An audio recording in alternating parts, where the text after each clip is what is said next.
Assalamualaikum warahmatullahi wabarakatuh. Halo anak-anak semua. Perkenalkan, nama Ibu Febriana Diva. Biasa dipanggil Bu Diva. Saat ini Ibu mengajar di kelas 6 SD. Nah, hari ini kita akan belajar tema 8, Bumiku, subtema 1, waktu dan pengaruhnya. Nah, sebelum kita masuk ke materinya, ada baiknya kita berdoa terlebih dahulu ya. Mari kita berdoa menurut agama dan kepercayaan kita masing-masing. Berdoa dimulai. Berdoa selesai. Sebelumnya, Ibu mau bertanya, apakah kamu tahu mengapa terjadi perbedaan antara siang dan malam? Ya, bagus sekali. Terjadinya siang dan malam dikarenakan adanya rotasi bumi. Nah, apa itu rotasi bumi? Ya, rotasi bumi adalah perputaran bumi pada porosnya atau suhunya. Maksudnya, bumi kita berputar seperti gangsing, berlawanan arah jarum jam. Bumi juga memiliki kutub utara yang berada di atas dan kutub selatan yang berada di bawah. Lama waktu bumi mengalami satu kali rotasi adalah 23 jam, 56 menit, 4 detik atau sama dengan 1 hari. Perbedaan waktu antara siang dan malam itu merupakan salah satu dari akibat rotasi bumi loh.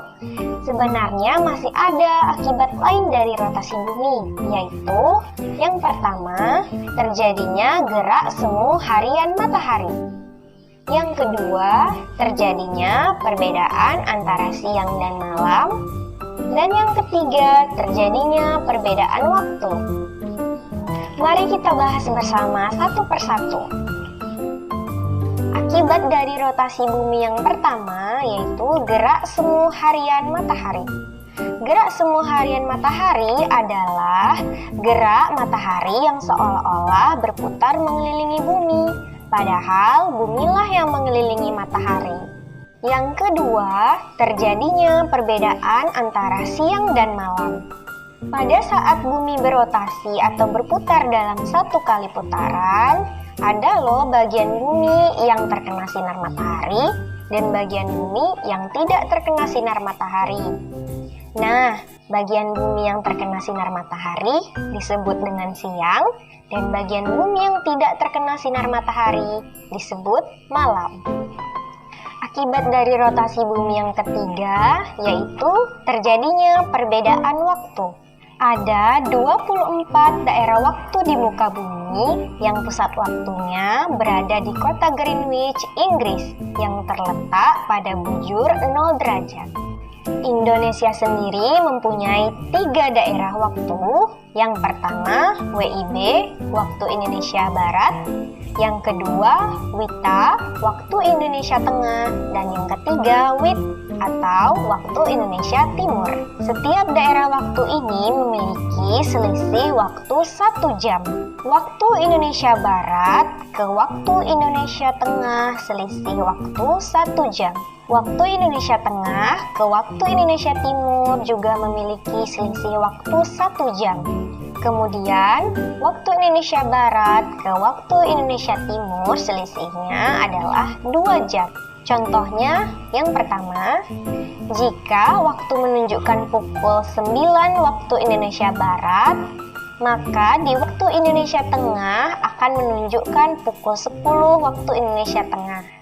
Yang kedua, jika waktu menunjukkan pukul 12 waktu Indonesia Tengah, maka di waktu Indonesia Timur akan menunjukkan pukul 13 waktu Indonesia Timur. Dan contoh yang ketiga, jika waktu menunjukkan pukul 7 waktu Indonesia Barat, maka di waktu Indonesia Timur akan menunjukkan pukul 9 waktu Indonesia Timur. Nah, setelah melihat, memahami, dan mendengarkan penjelasan materi yang telah Ibu berikan, coba kita kerjakan soal berikut ini. Wah, anak-anak Ibu sudah sangat pintar dalam menjawab pertanyaannya. Terima kasih sudah menonton dan mendengarkan materi yang Ibu sampaikan. Ibu akhiri, wassalamualaikum warahmatullahi wabarakatuh. Sampai jumpa.